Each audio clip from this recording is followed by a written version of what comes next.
کسی نے یہ بھی کہا کہ جو کرونا میں احتیاط نہ کرتے ہوں وہ بہت بڑے بزرگ ہیں. آج کل یہ بھی ایک چل رہا ہے, یہ بھی بزرگی کا ایک معیار چل رہا ہے کہ یہ کرونا سے ڈرتے مرتے نہیں ہیں, بالکل نہیں ڈرتے.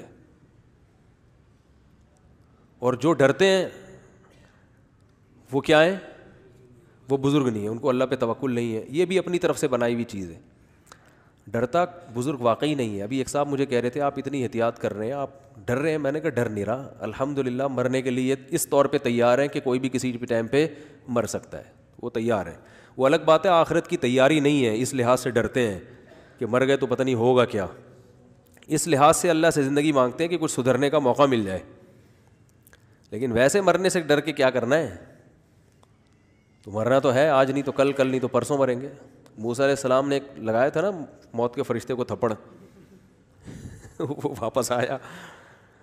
تو شاید روایت میں یہ ہے کہ انہوں نے پوچھا پھر کب؟ انہوں نے کہا پھر بعد میں. تو انہوں نے کہا مرنا تو پھر ہے ہی نا, ابھی نہیں تو کل جائیں گے.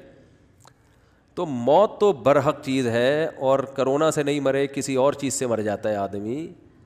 اور بالفرض اگر ڈر بھی جائے, الحمدللہ موت سے ہم نہیں ڈرتے, موت سے نہیں ڈرتے, اللہ کا شکر ہے. اب اللہ امتحان نہ لے لے کہیں کوئی پھندا بندہ اوپر سے آ جائے کہ بھئی تو نے بڑی دعوے کیے تھے. بس اللہ تو جانتا ہے, ہم جانتے ہیں. اگر یہ جھوٹ بھی ہے تو اسی کو قبول کر لے تو. ٹھیک. بعض دفعہ اللہ کی طرف سے آزمائش آ جاتی ہے نا کہ تم نے کہا تھا میں ڈرتا نہیں ہوں تو چل. لیکن ابھی فی الحال جو کیفیت ہے اس کے حساب سے بات کر رہا ہوں. ڈر اس بات سے ہے کہ مرنے کے بعد ٹھکانہ کہاں ہوگا, تو اس لیے مہلت مانگتے ہیں کہ اللہ ہمیں اپنے اعمال کا پتہ ہے کہاں صحیح ہے, اللہ ہمیں توفیق دے دے تھوڑا سا, شاید سدھر جائیں کچھ آگے چل کے. اور ظاہر ہے 100% سدھرنے کا دعویٰ تو کوئی بھی نہیں کر سکتا, ایمان خوف اور امید کے درمیان ہی ہے. تو اس لحاظ سے موت سے ڈرنا ایک الگ چیز ہے. لیکن ویسے اللہ کا شکر ہے موت سے ڈر الحمدللہ نہیں لگتا. اور ایک مثال دے رہا ہوں, اگر کسی کو ڈر لگتا بھی ہے موت سے تو بھی یہ بزرگی کے خلاف نہیں ہے, یہ خوب سمجھ لو. اس لیے کہ موت سے ڈر بعض دفعہ دل کی کمزوری کی وجہ سے بھی ہوتا ہے. ایک انسان دنیا کو مسافر خانہ سمجھتا ہے, اللہ سے محبت بھی ہے اس کے دل میں, وہ چاہتا ہے اللہ سے ملاقات ہو جائے, اس دنیا کے بکھیڑوں سے نکلوں, آخرت کی نعمتیں ملیں, لیکن دل کمزور ہوتا ہے بعض دفعہ. جب کسی کا دل کمزور ہوتا ہے تو وہ ایک ایسا کام جو تھوڑا سا یعنی اس سے ہٹ کر ہو عام معمول سے, اس سے وہ ڈر لگتا ہے اس کو. یہ ہوتا ہے نا, بہت سے نیک لوگ ہوتے ہیں وہ ڈر رہے ہوتے ہیں. جو اب دیکھو جو بڑے بڑے ڈاکو ہیں, بڑی بڑی کارروائیاں کرتے ہیں, اگر یہ موت سے بہت زیادہ ڈرتے تو یہ ڈاکو بنتے ہے؟ بھائی ڈاکو تو بہادر آدمی بنتا ہے جو موت سے نہیں ڈرتا, لیکن ان کا آخرت پر ایمان نہیں ہوتا.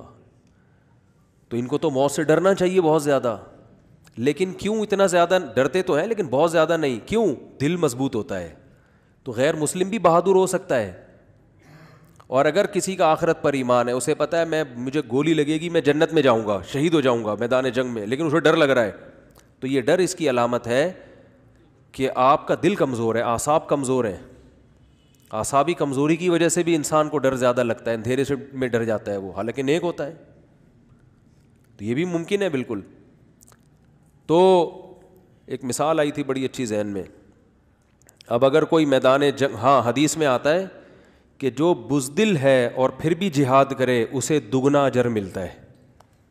بزدل آدمی کو میدان جنگ میں لڑنے کا دگنا اجر ملتا ہے, حدیث میں آتا ہے. کیونکہ بہادر کو تو مزہ آ رہا ہے لڑنے میں, جو بزدل ہے اس کو مزہ نہیں آ رہا, وہ بس اپنے نفس کو مجبور کر رہا ہے, بھائی اللہ کا حکم ہے لڑنا ہے. ادھر سے دھماکہ ہوا, ایک دم کانپنے لگا, بھاگتا نہیں ہے, لیکن یار اسی خوف میں جاؤں گا تو اجر تو ڈبل ہوگا کہ نہیں ہوگا. اب اللہ کی راہ میں لڑ رہا ہے تو یہ لڑنا اس کی علامت ہے کہ نیک آدمی ہے. اگر نیک نہ ہوتا تو بھاگ جاتا, لیکن ڈر بھی رہا ہے. موسیٰ علیہ الصلاۃ والسلام نے جب لاٹھی کو زمین پہ پھینکا فرسٹ ٹائم, پہلی مرتبہ, وہ سانپ بن کے دوڑنے لگی. قرآن کہتا ہے موسیٰ علیہ السلام بھاگے ہیں, ولم یعقب, پیچھے مڑ کے بھی نہیں دیکھو. اب کوئی کہ یہ کیسے بزرگ ہیں, یہ سانپ سے ڈر کے بھاگ رہے ہیں. اور سانپ بھی کوئی جنگل کا نہیں ہے, اللہ ہم کلام ہو رہا ہے, اور اللہ ان سے کلام کر کے خود لاٹھی کو سانپ بنا رہا ہے. معاذ اللہ معاذ اللہ, ان میں تو توکل ہی نہیں ہے. بھائی جس اللہ نے لاٹھی کو سانپ بنایا ہے وہ اللہ آپ کو ڈسوانے کے لیے تھوڑی بنایا ہے. یہ ساری تقریر چل سکتی تھی کہ نہیں چل سکتی تھی وہاں پہ؟ کیا ہو گیا بھائی بول لو یار, کہ بھائی یہ تو اللہ نے کتنی زبردست کلام ہے. موسیٰ علیہ السلام کو بلایا کوہ طور پر, وما تلک بیمینک یا موسیٰ, اے موسیٰ یہ کیا ہے, اور میں نے تجھے پیغمبر بنا دیا اور اپنی ذات کے لیے منتخب کر دیا. پوری تفصیل حضرت موسیٰ کو یقین ہو گیا اللہ کا کہ ہم کلام ہو رہا ہے اور اللہ کے سائے میں آ گیا ہوں میں, اب مجھے کوئی نقصان نہیں ہو سکتا. اب اللہ اگر لاٹھی کو سانپ بنائے گا تو مجھے ڈسوانے کے لیے تھوڑی بنائے گا. اس کے باوجود جب سانپ ہے تو میرے بھائی سانپ سے ڈر لگتا ہے. حضرت موسیٰ جیسے بہادر آدمی جن کا اتنا مضبوط دل تھا, پیغمبر تو بہت بہادر ہوتے ہیں, تو حضرت موسیٰ کی تو صحت بھی بہترین, کوئی اعصابی کمزوری, دل کی کمزوری کا تصور بھی نہیں ہو سکتا, اور ایکسٹرا آرڈینری بہادر تھے. اس کے باوجود سانپ کو دیکھ کے خوف زدہ ہو کے بھاگے, اور قرآن کہہ رہا ہے ایسا فرار ہوئے ولم یعقب, پیچھے مڑ کے بولو نہیں دیکھ. اب کوئی کیا یار توکل ہی نہیں ہے, وہ بھائی سانپ ہے یار, انسان ہے, فطرت ہے. اللہ نے فرمایا لا تخف, اللہ نے کیا فرمایا, اقبل ولا تخف, واپس پلٹ, اے موسیٰ واپس پلٹ, خوف نہ کر. سنعیدها سیرتها الاولی, اس سانپ کو پکڑ, ہم اسے دوبارہ لاٹھی بنا دیں گے. دیکھو اللہ نے یہ نہیں کہا اس کو پکڑ لو, یہ کچھ نہیں کہے گا. اللہ کو شاید یہ خیال تھا کہ حضرت موسیٰ کو پھر بھی ڈر لگے گا کہ بھئی ہے تو سانپ ہی نا, تو اللہ نے تسلی دی. حالانکہ اللہ کی طرف سے اتنا کہہ دینا کافی تھا کہ اے موسیٰ ڈر نہیں, رک جا اور اس کو پکڑ لے, بس اتنا کافی تھا کہ نہیں تھا؟ کافی تھا. لیکن حضرت موسیٰ کو پھر بھی یہ خوف ہوتا کہ اللہ نے حکم تو دیا ہے سانپ پکڑنے کا, لیکن عین ممکن ہے پھر بھی ڈسے ہی ہے, تو اللہ نے یہ گارنٹی تھوڑی لی ہے کہ کچھ بھی نہیں ہوگا ہے, تو اس لیے اللہ نے گارنٹی دے دی.